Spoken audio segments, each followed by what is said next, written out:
Pessoal, como eu falei, o tema de hoje é a conclusão do capítulo 8 do livro Céu e o Inferno, que fala sobre os anjos. Então, nós vimos no início desse capítulo, quando falava sobre os anjos segundo a igreja, né? Onde falou-se, segundo a igreja, segundo os dogmas da igreja, são espíritos criados por Deus já como anjos. São espíritos criados já puros. E isso entra em frontal contraste com o que ensina, com o ensino dos espíritos superiores, né? Os quais dizem que a criação de Deus, ela se dá toda através da criação dos espíritos, né? Deus não vai criar anjos puros, ele cria os espíritos. E na sua origem todos são simples e ignorantes. E vão adquirindo esse conhecimento com o passar de suas existências, através dos erros e dos acertos, até um dia se tornarem espíritos puros. O que quer dizer a mesma coisa de anjo, né? Um espírito puro, posso chamar de anjo, sem problema. Mas não um anjo segundo se diz lá, conforme a igreja informa, né? Então, a tarefa dos anjos, segundo a doutrina espírita, não é que nem segundo a igreja, de ficar dando glórias, rendendo glórias a Deus e pastorando o trono de Deus lá em pé, sem ter o que fazer. Não é isso.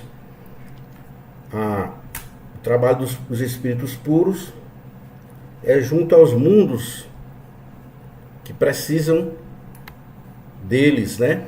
Auxiliando na cocriação dos mundos, né? Na sustentação de todo o universo. Eles têm uma tarefa que nós não podemos, a gente avalia-se por cima, mas a gente não pode conceber qual é a tarefa dos espíritos puros. Nós não temos essas condições. A mesma coisa, nós não temos as condições de saber como é a vida no mundo espiritual, né? Então, portanto, a gente tem que buscar entender quando Kardec, quando ele conversa com os espíritos, que os espíritos dizem, nós só podemos dizer, falar, até ao ponto em que vocês podem entender. As coisas sublimes, as coisas divinas, nós não temos condições de apreender. Portanto, a vida no mundo espiritual é uma delas. Tanto quanto a origem do homem também é uma delas. Essas coisas nós não podemos tentar perder tempo atrás de saber isso, que não tem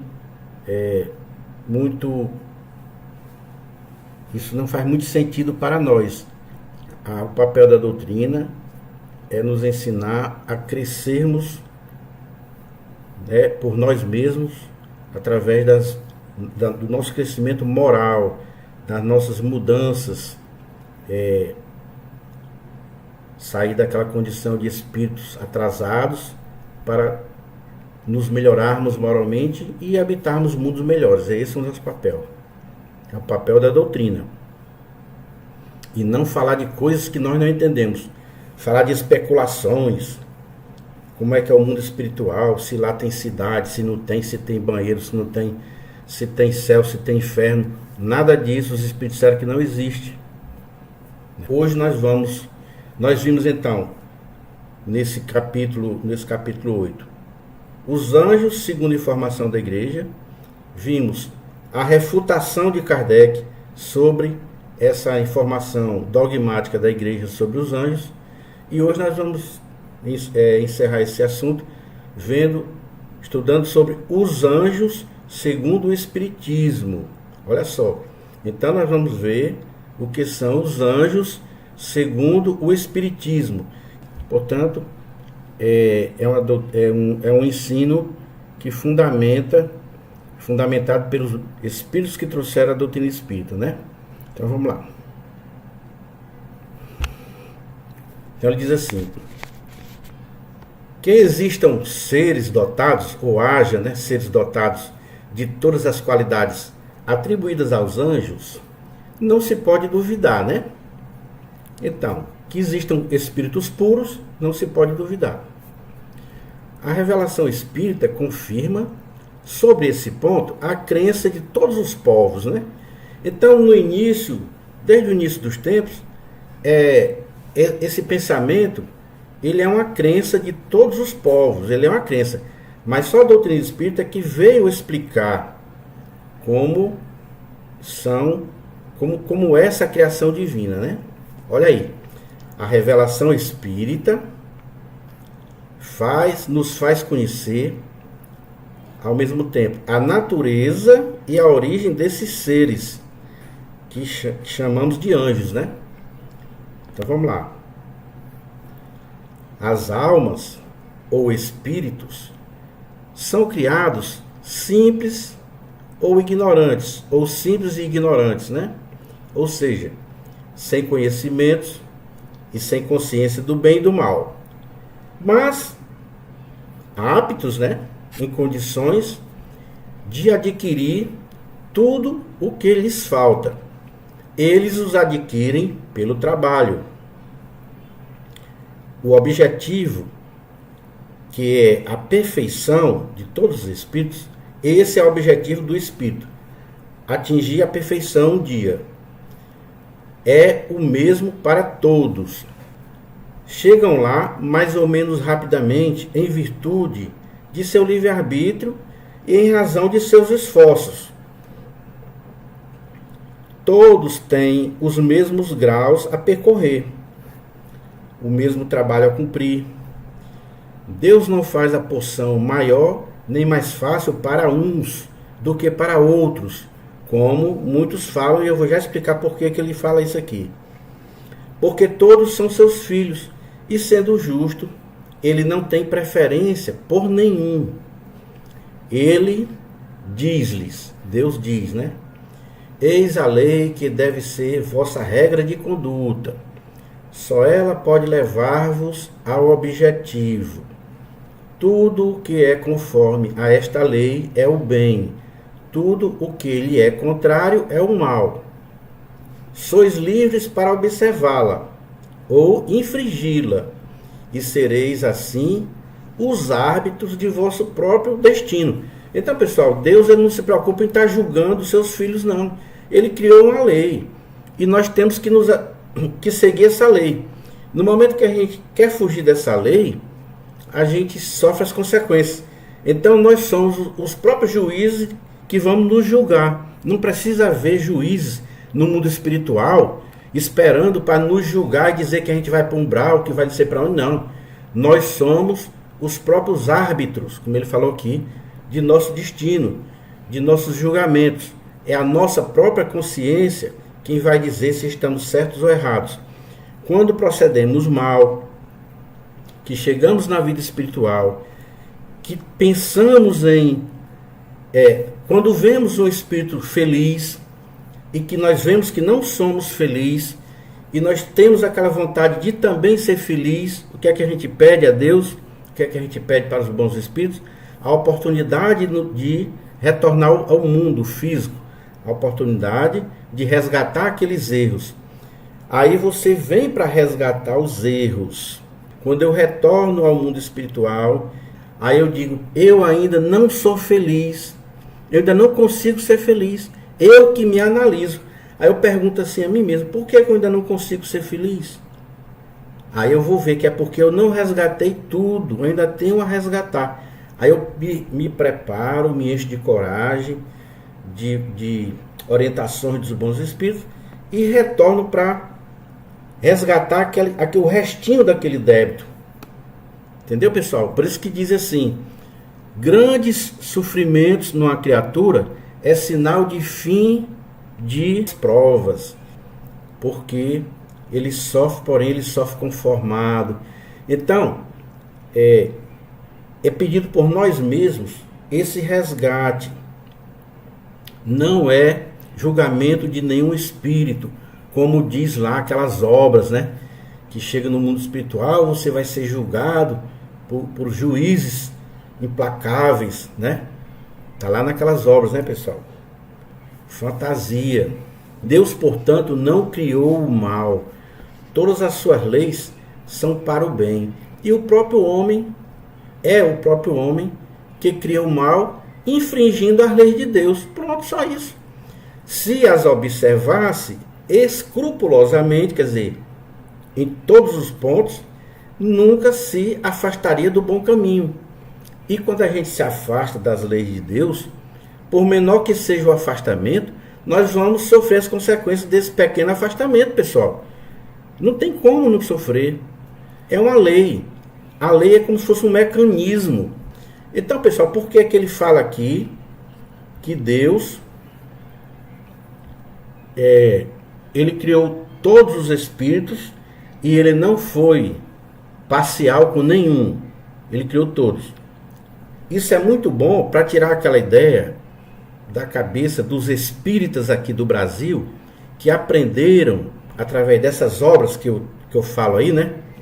Quando vieram dizer que Jesus ele não passou por todos esses percalços que nós passamos.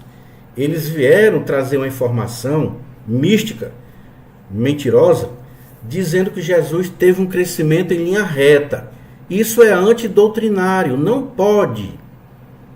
Um espírito não pode ter um crescimento em linha reta, pessoal. Não tem como, porque ele foi criado simples e ignorante, igual a todos os outros. Como é que ele vai nascer sabendo o que é a prática do bem e do mal? Vai praticar só o bem e evitar o mal? Não tem como. Ele precisa passar pela experiência, tanto de uma quanto a de outra, os dois aspectos, até ele chegar na condição de poder ter a inteligência suficiente desenvolvida e passar a poder fazer escolhas. Aí sim é quando ele vai passar a ter direito de ter o livre-arbítrio. Aí quando ele vai entrar na lei do livre-arbítrio, é quando ele desenvolve a sua inteligência. Então o espírito inferior, ou das primeiras encarnações, não tem como ele saber o que é o bem e o mal. Ele é igual ao animal. Ele só possui o instinto. O mesmo que o animal possui nas primeiras encarnações nossas, nós só temos o instinto. Aquela luta pela sobrevivência.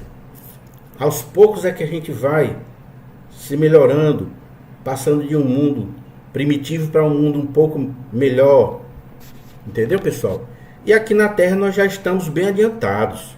Nós não estamos mais em mundos primitivos. Nós já estamos num mundo bem adiantado, onde nós temos consciência já desenvolvida, sabemos quem somos nós, né? Então nós estamos longe dos mundos primitivos, embora, segundo os espíritos, nós ainda estamos em mundos muito grosseiros ainda, visto que nós somos ainda muito peludos, nós temos corpos ainda muito grosseiros em relação aos mundos mais felizes, né, pessoal? Onde são mundos onde lá o corpo não adoece, porque não há essa necessidade, né? Então, pessoal, vamos agora partir para o item seguinte, né? Vamos partir para o item 13 agora. Espera aí. Item 13.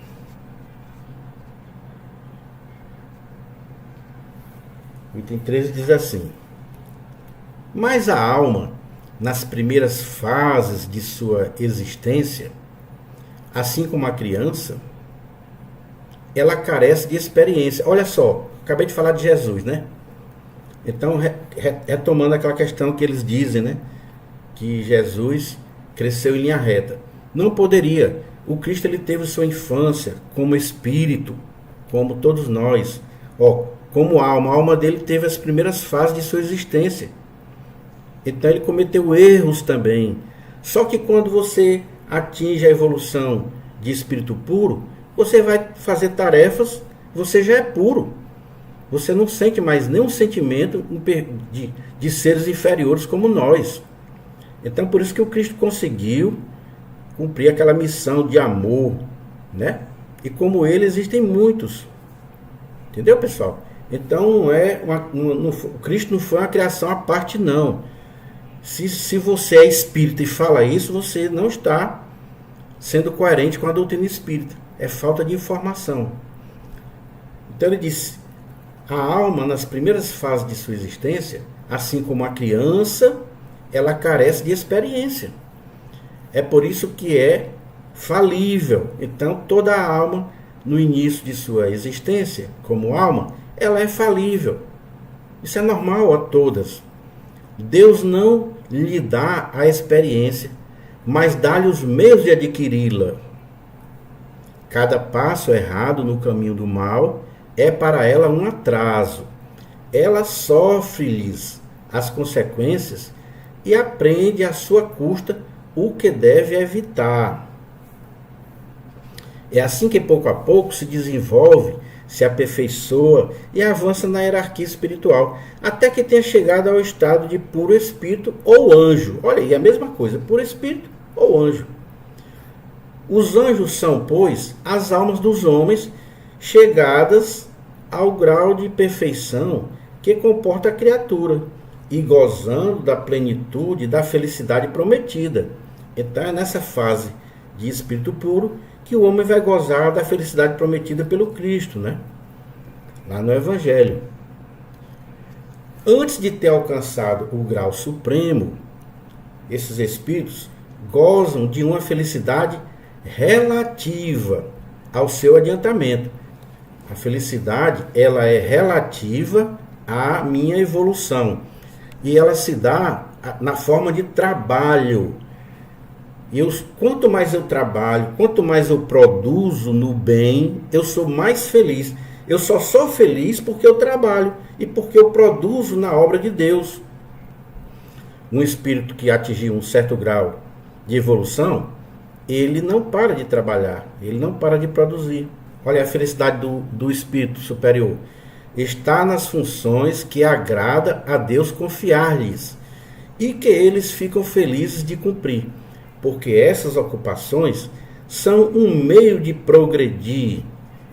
Então, lá no capítulo 3 desse livro Céu e Inferno, né? No capítulo O Céu. Então, as missões que Deus aprove dar àqueles espíritos corajosos já adiantados, aos quais ele confia essas missões, são o meio deles progredirem cada vez mais, é o meio de progresso, é o trabalho, né? Vamos agora ao item 14, né, pessoal? Falta só esse item e o 15. Olha como é curtinho. Vamos lá. A humanidade, ela não está limitada à Terra. Ó, pessoal, é outra informação muito interessante. Muita gente diz assim: os espíritos que moram em outros mundos, eles não são seres humanos, não. Eles são humanoides. São humanoides. Olha, a pessoa costuma falar essas bobagens, né? São humanoides que possuem a cabeça de um jeito, não sei o quê. Pessoal, os espíritos já disseram que a humanidade, ela está em todos os mundos, ela está no universo. Portanto, a humanidade, ela é universal.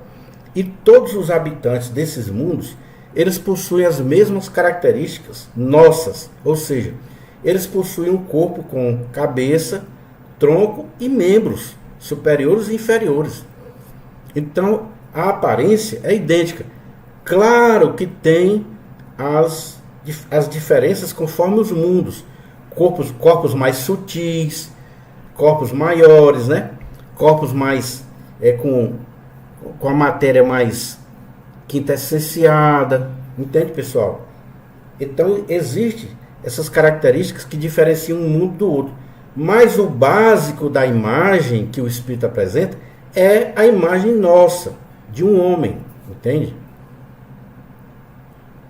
Então ele diz que a humanidade não está limitada apenas à Terra. Ela ocupa os inúmeros mundos que circulam no espaço. Ocupou aqueles que desapareceram e ocupará os que se formarão. Então, aqueles que desapareceram, o que é isso? É porque Deus não para de criar, pessoal. Os mundos, eles existem por um determinado tempo, uma determinada época. E eles chegam a desaparecer. Quando o mundo é como um corpo físico. Quando se conclui a tarefa pela qual ele foi criado, o objetivo pelo qual aquele mundo foi criado, para receber aquela humanidade durante milhões de anos, quando chega o tempo dele não ser mais necessário, ele desaparece aquele mundo e é criado outro, sempre é criado. A criação de Deus não para. Então por isso que ele diz assim: ocupou aqueles que desapareceram e ocupará os que se formarão. Portanto, os mundos nunca deixam de ser criados, pessoal.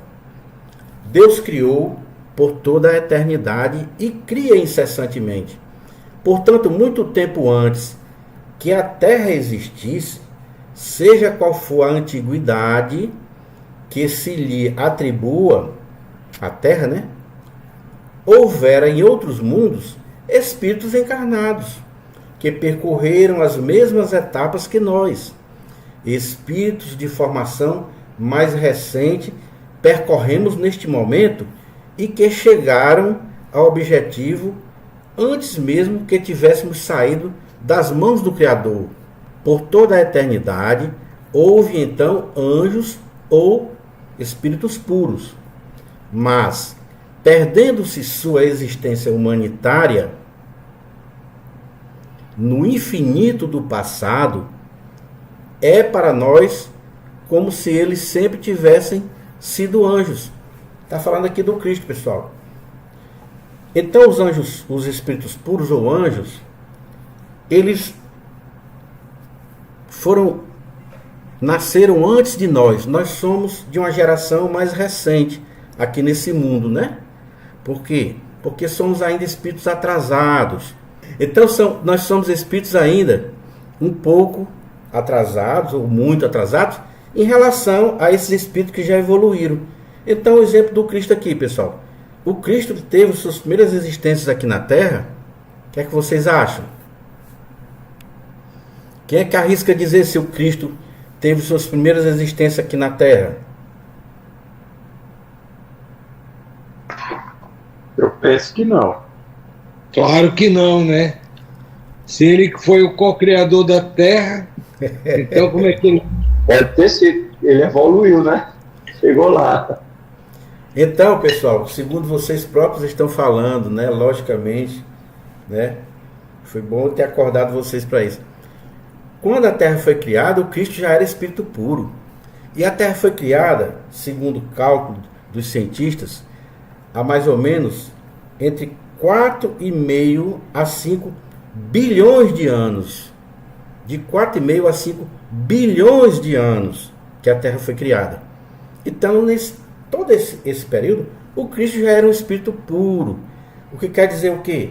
Que ele fez sua elevação, seu crescimento como espírito em outros mundos que já deixaram de existir há muito tempo. Entende, pessoal? Então, para nós, esses espíritos evoluídos que nem o Cristo, é como se eles sempre existissem. Para nós é como se eles sempre existiram. Então, na visão da igreja, eles talvez não tenham esse entendimento porque não estudam a doutrina, né? Eles não estão errados quando eles dizem que os anjos sempre existiram, porque eles vê da perspectiva, né, atual da gente. Então, para nós é como se esses espíritos puros, que são puros há bilhões de anos, é como se eles sempre tivessem sido puros, mas não. Na sua criação, na condição de espíritos de primeiras encarnações, como almas que estavam vindo ainda do seio de Deus, eles não tinham a experiência do conhecimento, do bem e do mal, do mesmo jeito que a gente, e fizeram o seu crescimento. Então, como Deus sempre criou, sempre houve espíritos puros, porque a criação dele é muito antiga, nós não sabemos. Entende, pessoal? Mas nós somos espíritos novos, espíritos recentes. Por isso que ainda temos esse pouco de evolução que demonstramos ter, habitando o mundo grosseiro. Mas daqui a pouco, pessoal, essas lembranças nossas desses mundos grosseiros, elas vão ser uma lembrança do passado. Quando a gente atingir mais evolução, que a gente passar a habitar mundos mais evoluídos, muitos de nós não vai nem lembrar mais dos tempos que a gente foi morador da terra, porque isso não vai fazer muita diferença para nós. Por que, João Filho, que você fala isso? Porque a vida do espírito, que é a nossa como espírito, ela é infinita, pessoal. A vida é infinita. Então, as encarnações em mundos de matéria grosseira, que nem esse, elas são muito limitadas. Elas são somente no início da nossa condição de espírito, ainda infantis. Então, para nós, para os espíritos superiores, nós somos espíritos ainda muito infantis. Os erros que nós cometemos, eles se riem como se fossem crianças. Eles nos veem como se fossem crianças brigando por bobagem, né? A gente se mata por alguma coisa que a gente acredita, mas para eles, espíritos evoluídos, é como se fossem crianças bobas que não sabem o que querem, né? E não sabem como encontrar a solução daquilo. Vai através da ignorância, através da violência, né? E, no entanto, o caminho é seguir a lei de Deus, né? Mas a gente ainda não aprendeu isso, né? Precisou Cristo vir na missão que ele veio para nos ensinar o amor. O caminho é o amor, não tem outro caminho, pessoal. É amar o próximo, não tem outro. Entende? Então vamos ver aqui no último parágrafo, que é o 15, o último item, né? O que é que o item 15, bem curtinho, ó, o que é que ele nos diz? Fala assim: assim se acha realizada a grande lei de unidade da criação. Deus nunca esteve inativo. Teve sempre puros espíritos experientes e esclarecidos para a transmissão de suas ordens e para a direção de todas as partes do universo, desde o governo dos mundos até os mais ínfimos detalhes. Não precisou, portanto, criar seres privilegiados, isentos de encargos. Todos, antigos ou novos, conquistaram seus graus de elevação, né, na luta e por seu próprio mérito. Todos, enfim, são os filhos de suas obras. Assim, se cumpre igualmente a soberana justiça de Deus. Então, pessoal, que maravilha, né? Ele nunca criou seres privilegiados, nem isentos de necessidade de crescimento, de encargos, né? Todos tiveram os encargos a desempenhar, não é isso? Então, qual é o papel dos bons espíritos ou dos espíritos superiores, como ele acabou de dar a dica aqui? São espíritos que dirigem mundos, os puros, né? São espíritos que nem o Cristo. E quando ele fala isso, pessoal, me vem aqui uma suspeita.